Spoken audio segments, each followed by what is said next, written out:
Nous allons maintenant entamer donc ce petit tour de l'actualité de la semaine. Pour cela, nous accueillons du renfort, deux journalistes. Bienvenue à tous les deux. Bonsoir Ayché Goulsert. Bonsoir Renaud. Vous êtes journaliste turco-américaine et vous collaborez au New York Times et au New Yorker. Bienvenue à vous. Et à Juan José Dorado, correspondant espagnol à Paris. Bienvenue Juan José. Vous collaborez notamment au groupe de presse La Région. Voilà, votre espagnol s'améliore petit à petit. Voilà, il faut continuer à venir régulièrement. Vous serez toujours bienvenu, Juan José. Merci de votre indulgence.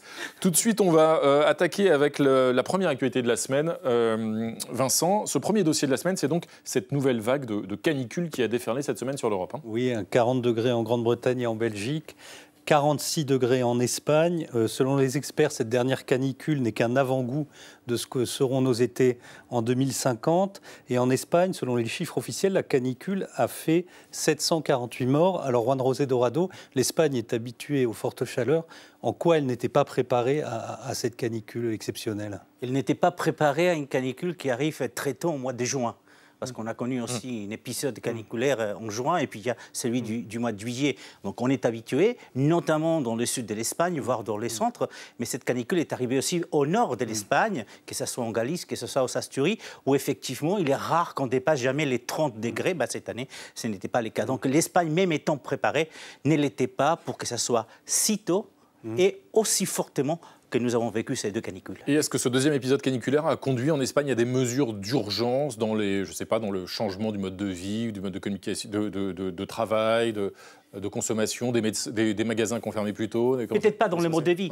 Peut-être pas dans le mode de vie, parce que vous savez que l'Espagne est un pays, effectivement, qui a inventé, entre guillemets, la sieste. Donc, bienvenue au pays de la sieste. C'est vous. Et ça a une explication. C'est effectivement les fortes chaleurs que l'Espagne est habituée à souffrir. Mais c'est vrai que les Espagnols ont dû s'enfermer peut-être plus tôt que prévu chez eux et sortir plus tard que prévu qu'ils le font habituellement, justement pour faire face à cette canicule.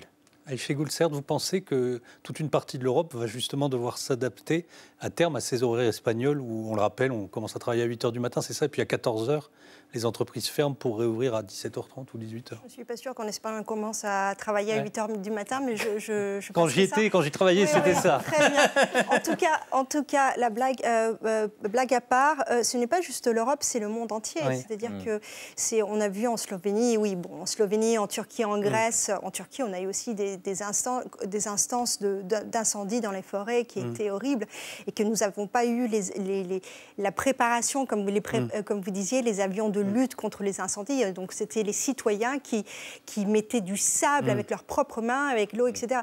Moi, je pense que mondialement, en termes d'humanité, on est obligé de nous habituer de plus en plus, de transformer, de repenser la façon dont on fait notre agriculture, la façon dont l'urbanisme, l'urbanisme, bien sûr, les bâtiments. Elle est toujours plus pénible encore dans les grandes villes, la canicule. Bien sûr, mais il y a des projets notamment de végétalisation, on en parle souvent. Est-ce qu'il y a des pistes pour aménager justement, modifier les villes pour Je pense que les pistes sont là. La question, c'est est-ce que tout le monde est là pour écouter les plans qui sont mis en avant? C'est-à-dire qu'on souffre tous. Les éleveurs, les agriculteurs, on vit dans un monde aujourd'hui qui est interconnecté. Donc, que ce soit les grandes villes ou que ce soit les petits villages, on souffre tous ensemble.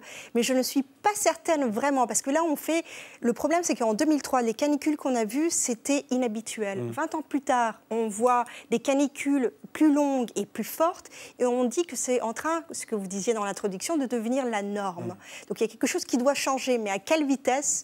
Combien de rapports de GIEC doivent encore se présenter? C'est à voir. C'est vrai que les espaces urbains, on a parlé de la Seine-Saint-Denis au début de l'émission, les canicules sont aussi révélatrices et accentuent encore un peu plus les inégalités sociales. Souvent, on les supporte beaucoup plus difficilement, justement, quand on vit dans des conditions sociales plus difficiles. Oui, complètement. Et en effet, après, la chaleur, elle touche tout le monde. Et en effet, dans des territoires où s'expriment souvent beaucoup d'inégalités. Alors, on parle souvent de mobilité, mais parfois aussi, du coup, d'isolation dans les bâtiments, d'équipements. Voilà, même de la culture. Donc on sait que c'est des territoires qui sont beaucoup plus compliqués. Et ce que nous montre aussi cet épisode-là, c'est qu'il va falloir que là, on travaille concrètement à préparer l'avenir. Et c'est vrai qu'à chaque fois, on en parlait de dire attention, ça va arriver, ça va arriver. Là, on est en fait dans cette période-là. Alors c'est vrai qu'aujourd'hui, parfois, moi, dans mon domaine, qui est celui de l'éducation, de la culture, c'est pas toujours évident d'emmener avec soi aussi des décideurs en disant, voilà, on va travailler maintenant pour des résultats qui arriveront dans 20 ans, dans 30 ans. Sauf que là, on ne peut pas livrer un monde tel qu'il est aujourd'hui à nos enfants avec les problèmes, les crises sanitaires, sociales, écologiques, économiques. Et donc là, il faut vraiment s'y mettre et avoir ce courage-là de se dire, même si on travaille maintenant, c'est pour des résultats dans 20-30 ans. Il y a une urgence parce qu'effectivement, les premiers effets de la catastrophe sont déjà là. Et ça a été notamment le cas cette semaine avec des incendies de forêt un petit peu partout en Europe et notamment en France. D'ailleurs, Emmanuel Macron s'est rendu dans le département de la Gironde. Oui, après une semaine d'incendies gigantesques qui ont brûlé près de 20 000 hectares, Emmanuel Macron s'est rendu à la Teste de Buch en Gironde. C'était mardi. Il a affiché sa volonté et sa détermination de rebâtir et reconstruire. On le regarde. Il faut construire le jour d'après. Donc on va évidemment tout de suite lancer les travaux. C'est pas une chose facile.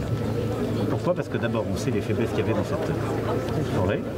Non mais en termes de gestion, et donc il faut qu'on rebâtisse, en espèce qu'on ressème, qu'on fasse repousser, mais avec des règles différentes et des règles de prévention. Donc ça va être notre boulot. Et tout le monde va s'y mettre. Juan José Dorado, comment on reconstruit une forêt? Qu'est-ce que veut dire cette phrase prononcée par le président de la République? On reprend les mêmes essences, on fait la même chose On ne fait pas la même chose. D'ailleurs, on oublie souvent qu'il y a quand même un plan qui a été voté par l'Union européenne, qui était Biodiversité 2030, dont l'Espagne, d'ailleurs, est l'un des pays pionniers, puisque c'est la réforestation essentiellement. Mais il n'y a pas que la réforestation derrière. Il faut sauver la biodiversité, mais il faut aussi éviter l'exode rural. Pourquoi? Parce que quand vous aviez des gens qui travaillaient dans les champs, qui entretenaient les monts, etc., les collines, etc., donc les feux étaient plus rares parce que c'était entretenu. Mais avec l'exode rural vers le ville, ces terrains ont été complètement abandonnés. Donc il faut les entretenir. Ça coûte de l'argent et ça revient à quelque chose de très particulier que vous avez fait référence tout à l'heure, c'est-à-dire c'est aux politiques. Les politiques pensent de façon générale dans tous les pays à court terme, c'est-à-dire aux prochaines élections. Et c'est vrai que les convaincre d'investir dans la réforestation, dans l'aménagement du territoire pour des résultats que nous allons voir dans 30 ans, ça ne les intéresse pas vraiment. Est-ce que c'est que de la faute des politiques ou est-ce que c'est pas aussi de la faute des électeurs qui justement attendent peut-être d'autres choses pour les prochaines élections que des mesures qui visent à enrayer la catastrophe à plus long terme? Bien sûr, on ne s'est jamais très intéressé directement aux problèmes climatiques, aux feux de forêt. En Espagne, jusqu'aujourd'hui, c'est 200 000 hectares qui ont brûlé depuis le 1er janvier. 200 000 hectares. 200 000 hectares depuis le 1er janvier 2022. Depuis janvier. Donc c'est l'année la plus meurtrière, entre guillemets, pour les forêts espagnoles. Après, c'est vrai qu'il y a quand même une éducation qui n'est peut-être pas la nôtre, de notre génération, mais nos enfants aujourd'hui sont en train d'avancer dans la vie et étant pertinemment convaincu qu'il faut faire quelque chose. Peut-être que l'éducation est quelque chose sur laquelle on doit aussi s'ébasser. Et puis, bien sûr, allons tous ensemble. On ne peut pas regarder ailleurs aujourd'hui, moins qu'hier. Moi, dans le cas des États-Unis, qui est mon autre pays, je peux blâmer les politiques. Là, aujourd'hui, c'est qu'on voit aux États-Unis, un tiers des Américains sont dans des zones de canicule. Il y a tellement une guerre dans le Congrès américain entre démocrates et républicains que quel que soit ce que Joe Biden essaie de passer, malgré le fait qu'il est en train d'essayer de passer des décrets présidentiels, ça ne marche pas. C'est-à-dire que c'est même ce qui est bon pour le peuple est arrêté par le politique qui est normalement supposé d'abord penser à sa population. C'est pour des questions d'idéologie, là, pour le coup, Là, aux États-Unis, oui, on le voit aussi avec l'exemple de la Cour suprême américaine aussi. Après la question de l'avortement, c'est maintenant, ce qu'ils veulent limiter, c'est les gaz, les effets de serre, je ne sais pas comment on le dit en français. Merci. Ils essaient vraiment de limiter tout ce qui peut faire bouger la chose dans le bon sens. Un tout dernier mot, Juan José Dorado, sur un point qu'évoquait Vincent Trémonet-Villers tout à l'heure. Très concrètement, en Espagne, pour reconstruire, pour replanter des forêts, on a parfois changé d'essence pour planter des arbres qui brûlaient moins vite, par exemple, que des pins, des chênes, des châtaigniers. C'est aussi, c'est une solution? Tout à fait, c'est l'une des solutions. Il faut le faire, bien sûr, avec les scientifiques, avec les gens qui connaissent le terrain et on ne va pas installer des arbres qui n'ont pas l'habitude d'être là. Mais c'est aussi l'une des pistes qu'il faut explorer, comme on fait dans l'agriculture. Alors, nous allons maintenant passer à notre temps fort en images de la semaine. Il nous emmène ce soir de l'autre côté des Alpes, en Italie, qui connaît une nouvelle secousse politique lâchée par les populistes du mouvement 5 étoiles. Le président du Conseil, Mario Draghi, a fini par présenter jeudi la démission de son gouvernement de coalition. Même les présidents de banques centrales, comme moi, sont parfois touchés au cœur. Merci pour cela et merci pour tout le travail que nous avons fait ensemble pendant cette période. À la lumière du vote pris par le Sénat hier soir, je demande de suspendre cette session parlementaire car je vais aller voir le président de la République pour lui faire part de mes intentions. Dans la foulée, le président italien, Sergio Mattarella, a donc dissous le Parlement. De nouvelles élections auront lieu d'ici la fin du mois de septembre. Dans les sondages, c'est pour l'instant l'extrême droite du mouvement Fratelli d'Italia, conduit par Giorgia Meloni, une proche du Premier ministre hongrois Viktor Orban, qui apparaît comme la grande favorite de ce scrutin. Alors, l'Europe a-t-elle tout à craindre de cette nouvelle crise politique en Italie, Juan José Dorado? Elle doit s'inquiéter forcément parce que cette crise, qui pouvait être attendue en voyant le type des coalitions qui étaient celles qui existaient en Italie, faire vivre le mouvement 5 étoiles avec la Ligue et puis effectivement le parti de Silvio Berlusconi, c'était très compliqué. D'ailleurs, ça a tenu un peu plus d'1 an.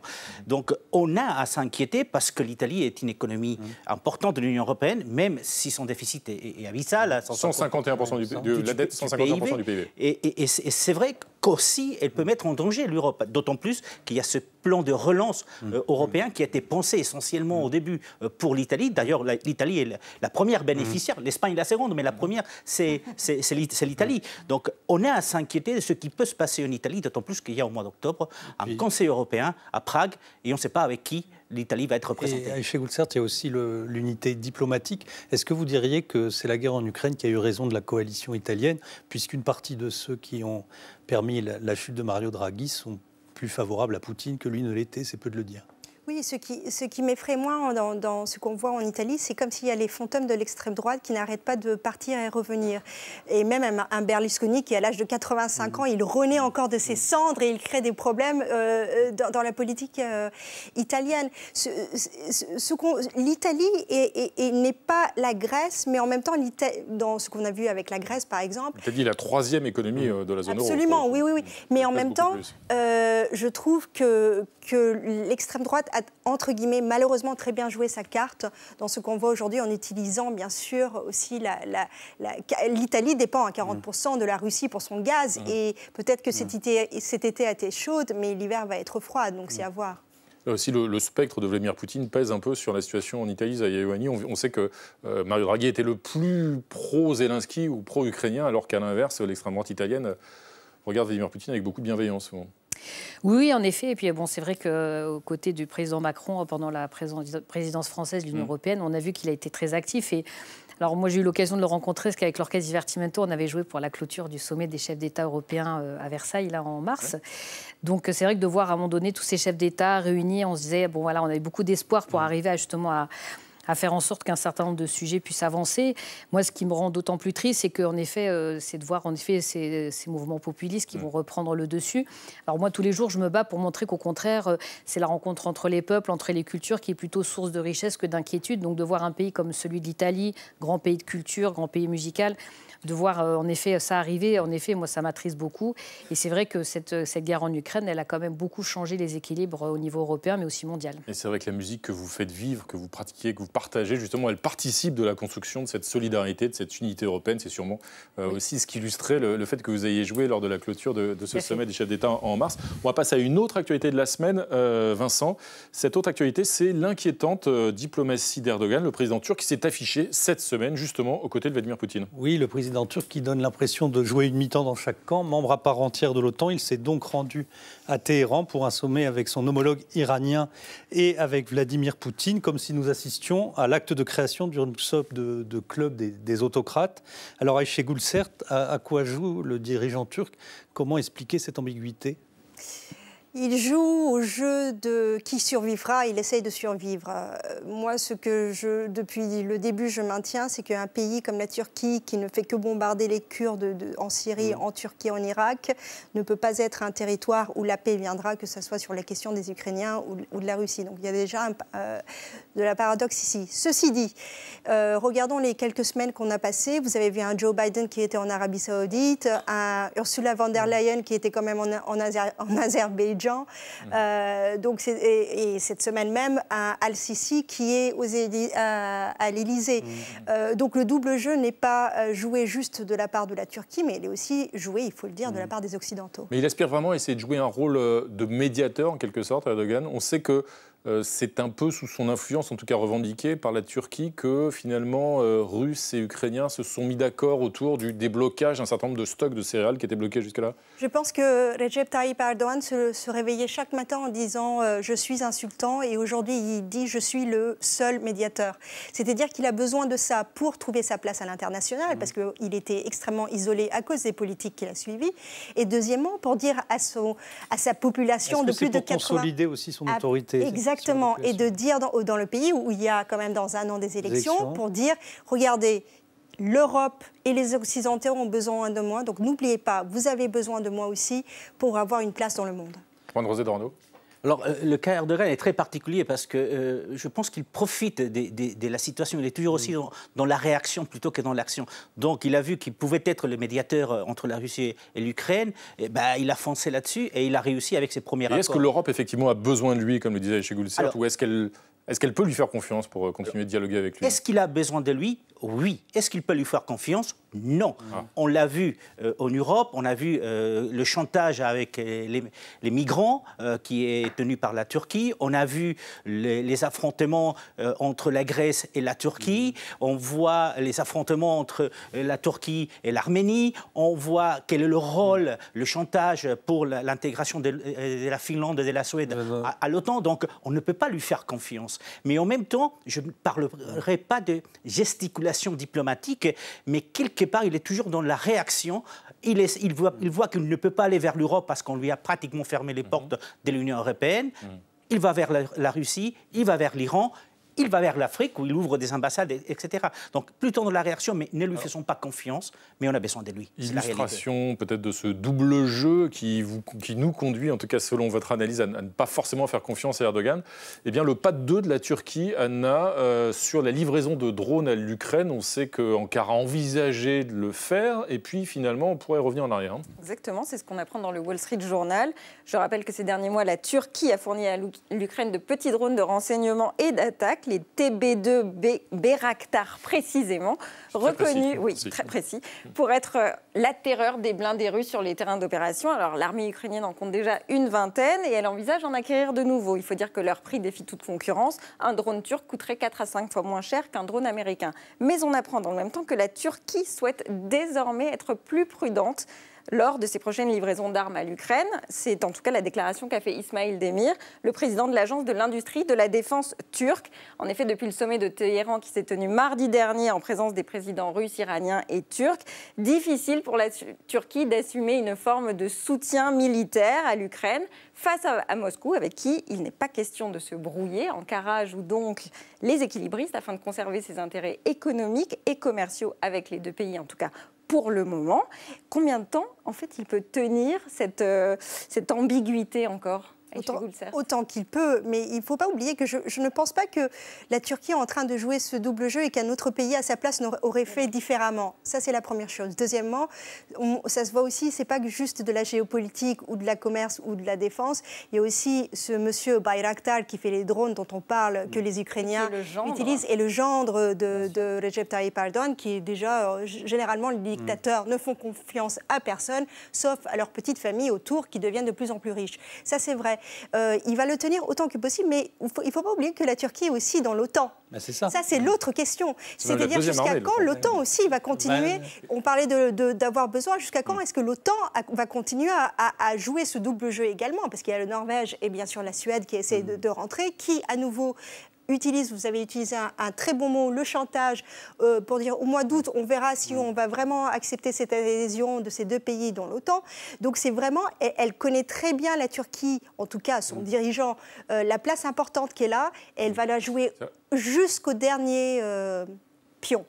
Isaiah Ziouni, on évoquait le rôle d'Erdogan, le rôle qu'il prétend de médiateur dans le conflit entre la Russie et l'Ukraine. Vous-même, vous êtes rendu en Ukraine il y a quelques années à Kharkiv, je crois que vous avez dirigé l'orchestre de Kharkiv. C'était au début d'ailleurs des affrontements dans le Donbass en 2014, c'est ça? Tout à fait. J'étais en effet à une petite centaine de kilomètres du front.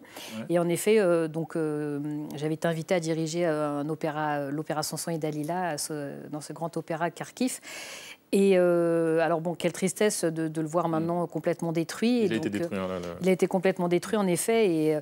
Et voilà, ça reste pour moi un grand souvenir de mes concerts en tant qu'artiste, parce que dans ce grand opéra où il y avait beaucoup de familles, voilà, c'est vrai que l'Ukraine, comme la Russie, ce sont des pays de grande culture musicale. Donc c'est vrai que pour moi, j'ai été très attristée de voir ce qu'est devenu ce lieu culturel. Et en effet, cette Ukraine, la voir s'effondrer par ses lieux culturels, par ses hôpitaux, par ses écoles, c'est quelque chose qui est dur à voir qu'en Européen et pour tout le monde, je pense.